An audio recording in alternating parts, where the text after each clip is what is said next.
अस्सलामुअलैकुम। आज characteristic wave parameter जो कि वेव चैप्टर में एक बहुत इंपॉर्टेंट टॉपिक है, इससे हम आज 12 एमसीक्यू डिस्कस करेंगे। एमसीक्यू नंबर 1 हमारे पास कुछ इसी तरह है कि speed of sound in a gas is independent of its pressure because option A when pressure increases density decreases. Option B हमारे पास है when pressure decreases density increases. Option C हमारे पास है देयर इज इक्वल चेंज आकर in pressure and density. Option D हमारे पास है none of this.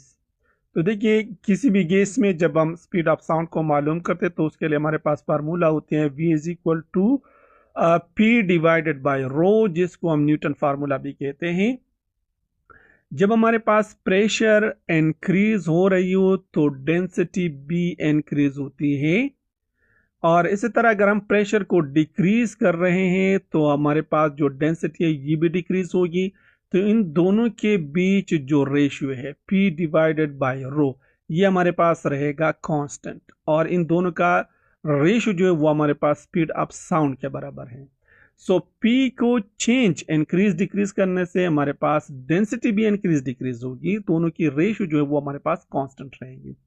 So if there is a change in pressure, there will be a change in density. Equal change हमारे पास pressure और density में आएगा। So correct option हमारे पास है option C, there is equal change occur in pressure and density। MCQ number 2 हमारे पास कुछ ऐसे तरह है कि which of the following statement is true about speed of sound in a gas? Statement A है हमारे पास increase of temperature increases the rate of oscillation of particle of medium which increases the speed. Option B है decrease the temperature increases the rate of oscillation of particle of medium which increases the speed. Option C है increase of temperature decreases the rate of oscillation of particle of medium which increases the speed. Option D, increase of temperature increases the rate of oscillation of particle of medium which decreases the speed।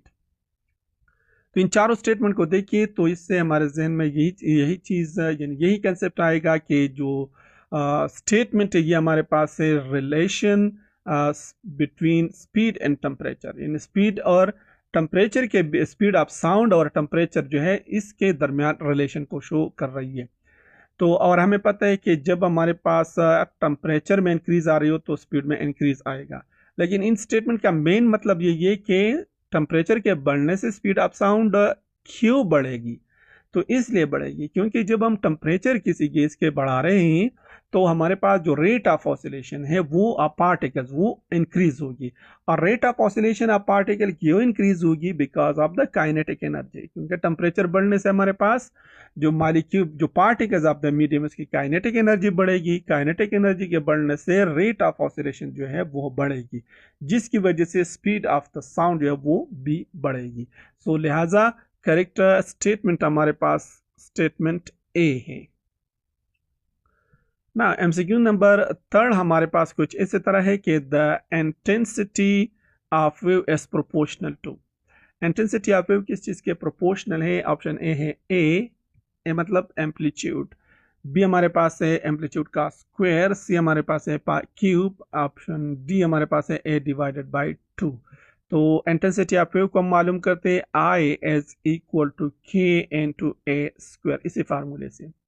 So intensity of wave ये proportional होती है square of the intensity की। सो लिहाजा correct option हमारे पास है option B. MCQ number 4 हमारे पास कुछ इस तरह है कि the speed of transverse wave is greater and speed of transverse wave हमारे पास ग्रेटर होगी कब? ऑप्शन ए हमारे पास है well stretch and thin string, option B हमारे पास है loosely stretch and thick string, option C है well stretched and thick string, option D हमारे पास है loosely stretched and thick string.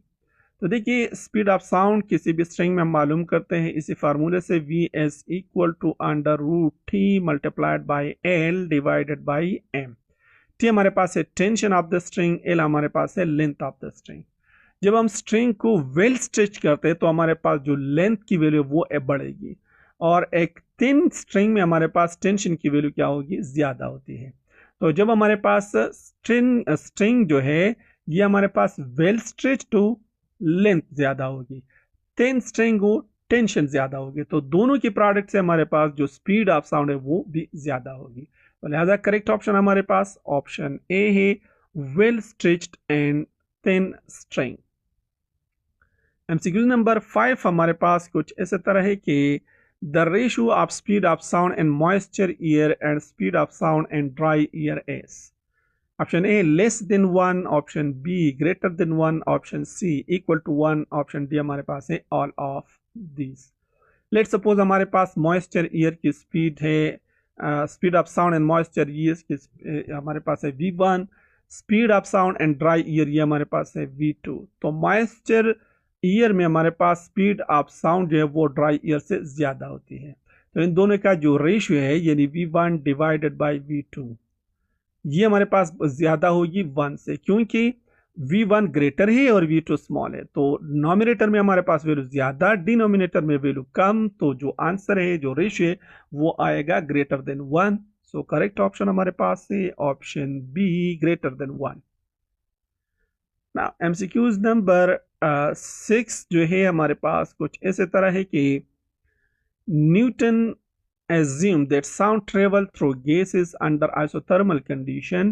Under this condition modulus of elasticity is option A है equal to pressure of gas, option B less than pressure of gas, option C है greater than pressure of gas, option D there is no relation between pressure and elasticity। तो speed of sound according to Newton ये हमारे पास बराबर होते हैं V is equal to P divided by rho के। ये हमारे पास न्यूटन फार्मूला है फॉर स्पीड ऑफ साउंड। जबकि जनरल हमारे पास जो फार्मूला होती है लॉन्गिट्यूडनल वेव के लिए, साउंड चूंकि लॉन्गिट्यूडनल वेव है तो इसके लिए भी हम यही फार्मूला यूज कर सकते हैं, v is equal to under root E divided by rho. E हमारे पास है मॉडुलस ऑफ इलास्टिसिटी। तो इन दोनों को कंपेयर करें v एज दिस न्यूटन फार्मूले को और इस जनरल फार्मूले को, तो यहाँ पर हम देख सकते हैं कि p जो है pressure of the gas this is equal to the elastic modulus यानी modulus of elasticity। तो लिहाजा प्रेशर आइसोथर्मल कंडीशन के तहत हमारे पास जो इलास्टिक मॉडुलस है या मॉडुलस ऑफ इलास्टिसिटी जो है ये बराबर होती है प्रेशर ऑफ द गैस की। ऑप्शन ए हमारे पास करेक्ट ऑप्शन है equal to pressure of gas. MCQs number 7 हमारे पास कुछ ऐसे तरह है कि according to Laplace sound travel an ear under adiabatic condition. Under this condition the ratio of modulus of elasticity to pressure of ear is equal to। तो देखिए Laplace ने जो है स्पीड ऑफ साउंड में करेक्शन किया था, क्योंकि speed of sound हमारे पास जो है वो 16% लेस था द एक्सपेरिमेंटल वैल्यू से, तो उसको करेक्ट किया था लेप्लास ने। तो लेप्लास का जो फार्मूला है स्पीड ऑफ साउंड वो हमारे पास है v is equal to gamma p divided by rho. अब स्पीड ऑफ साउंड के लिए जो जनरल फार्मूला है वो हमारे पास है v is equal to under root E divided by rho के। तो इन दोनों को कंपेयर करते तो हमारे पास आएगा गेमा p इज इक्वल टू ई, यहां पर कहते हैं the ratio of modulus of elasticity यानी ई डिवाइडेड बाई p। ये किस चीज के बराबर हो जाएगा, ये बराबर हो जाएगा गेमा के। गेमा को हम कहते हैं एडियाबेटिक कांस्टेंट। ईयर के लिए इसकी वैल्यू हमारे पास बराबर होती है 1.42 के। सो लिहाजा अंडर एडियाबेटिक कंडीशन हमारे पास modulus of elasticity to pressure of the air जो रेशियो है ये बराबर होगी 1.42 के। करेक्ट ऑप्शन हमारे पास है ऑप्शन डी। एमसीक्यू नंबर 8 हमारे पास कुछ ऐसे तरह है कि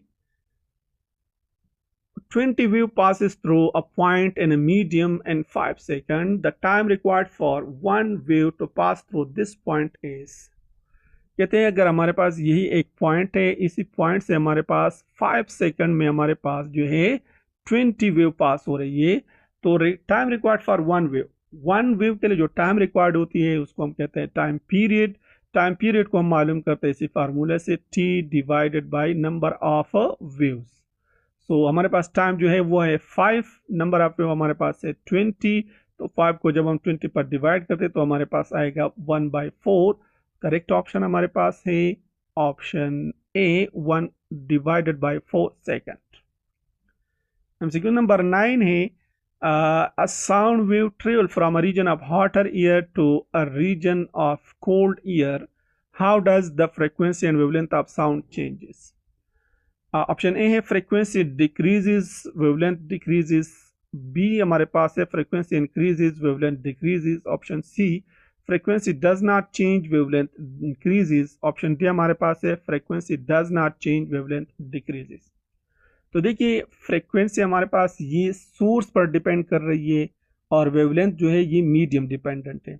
तो जब साउंड हमारे पास हॉटर ईयर से कोल्ड ईयर में जा रही हो तो हमारे पास फ्रीक्वेंसी पर कोई इफेक्ट प्रोड्यूस्ड नहीं होगा, यानी फ्रीक्वेंसी हमारे पास सेम रहेगा। और जो स्पीड ऑफ साउंड है वो डिपेंड कर रही है किस चीज़ पर, वेवलेंथ पर, क्योंकि वी जो है स्पीड ऑफ साउंड ये प्रोपोर्शनल होती है किस चीज़ की, वेवलेंथ ऑफ दी वेवलेंथ की। अब वेवलेंथ चेंज हो रही है मीडियम के साथ, तो हॉटर ईयर से जब कोल्ड रीजन में हमारे पास जो साउंड ट्रेवल करे तो वहां पर हमारे पास जो हॉटर ईयर से कोल्ड ईयर में जाने से स्पीड ऑफ साउंड ये हमारे पास घट रही है। क्योंकि टेम्परेचर घट रही है तो टेम्परेचर घटने से हमारे पास स्पीड ऑफ साउंड भी घटेगा। तो टेम्परेचर स्पीड ऑफ साउंड जब कम होगी तो वेवलेंथ भी कम होगी, यानी वेवलेंथ आल्सो डिक्रीजेस। फ्रीक्वेंसी पर कोई चेंज नहीं जबकि वेवलेंथ हमारे पास डिक्रीज होगी। सो लिहाजा करेक्ट ऑप्शन हमारे पास है option D, frequency does not change wavelength decreases. MCQ number 10 हमारे पास कुछ ऐसे तरह है कि path difference between two wave is 3 lambda by 4, then the waves are। Option A है इन फेज, ऑप्शन बी हमारे पास है out of phase, option C हमारे पास है कोहेरेंट, ऑप्शन डी हमारे पास है neither in phase nor out of phase. तो इन फेज के लिए हमारे पास कंडीशन ये है कि पाथ डिफरेंस ये बराबर होगी हमारे पास इंटीग्रल मल्टीपल ऑफ वेवलेंथ के, यानी एन लेमडा, ये हमारे पास कंडीशन होगी किस चीज के लिए, इन फेज के लिए। आउट ऑफ फेज के लिए हमारे पास जो कंडीशन है वो ये है कि पाथ डिफरेंस हमारे पास बराबर होगी हाफ इंटीग्रल मल्टीपल के। तो ये चीज जो हमारे पास है 3 लेमडा बाई 4, न तो ये हमारे पास इंटीग्रल मल्टीपल है न ही ये हमारे पास हाफ इंटीग्रल मल्टीपल है। तो लिहाजा ये दो वेव्स जिनके बीच पाथ डिफरेंस हमारे पास 3 लेमडा बाई 4 है, ये न तो इन फेज है न तो आउट ऑफ फेज है। लिहाजा करेक्ट ऑप्शन हमारे पास है option D, neither in phase nor out of phase. MCQ number 11 हमारे पास कुछ ऐसे तरह है कि which of the following electromagnetic waves will travel faster in glass. Option A है इंफ्रारेड, ऑप्शन बी हमारे पास है विजिबल, ऑप्शन सी हमारे पास है अल्ट्रावायलेट, ऑप्शन डी हमारे पास है ऑल हैव सेम स्पीड। तो अगेन जो भी वेव्स हो उसकी जो स्पीड है वो प्रोपोर्शनल होती है वेवलेंथ की। जिस लाइट की या जिस वेव की वेवलेंथ ज्यादा होगी तो उसकी वेलोसिटी भी ज्यादा होगी। तो इन तीनों में से इंफ्रारेड, विजिबल, अल्ट्रावायलेट में सबसे बड़ा जो वेवलेंथ है वो हमारे पास है इंफ्रारेड की, तो इसकी स्पीड भी ग्लास में ज्यादा होगी। So correct option for this MCQs is option A, infrared. Last MCQs हमारे पास कुछ ऐसे तरह है कि at which temperature the speed of sound be double of its experimental value at 20 degree centigrade. माफ कीजिए यहाँ पर हमारे पास ये चीज रह गया था 20 डिग्री सेंटीग्रेड। अगर हम 20 डिग्री सेंटीग्रेड पर एक्सपेरिमेंटल वैल्यू को फाइंड करते हैं तो कौन सा टेम्परेचर ऐसा होगा जिस पर हमारे पास यही से 20 डिग्री सेंटीग्रेड वाली स्पीड से हमारे पास जो स्पीड ऑफ साउंड है वो डबल होगी। तो लेट सपोज हमारे पास जो स्पीड ऑफ साउंड है जिसको हम मालूम करते हैं v is equal to under root gamma R T divided by m, इसी एक्सप्रेशन से। So let's suppose the experimental value is V1 and the temperature of experimental value is T1. So that will be gamma into R T1 divided by M. ऐसे तरह any temperature पर, जिस temperature में हम find करते हैं velocity V2 को, so that will be T2, that is V2 is equal to gamma into R T2 divided by M.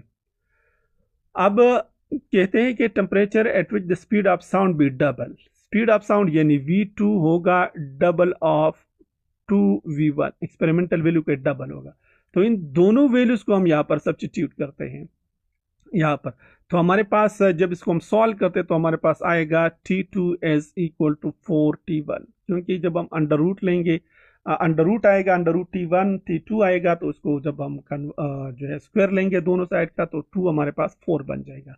और जो टेम्परेचर आ रही है 20 डिग्री सेंटीग्रेड, जो एक्सपेरिमेंटल वैल्यू है, इसको हम कन्वर्ट करेंगे किस चीज़ में, केल्विन स्केल में। तो केल्विन स्केल में कन्वर्ट करने के लिए हमारे पास 20 डिग्री सेंटीग्रेड को हम ऐड करेंगे 273 से, तो 273 and 20 degree centigrade give us 293।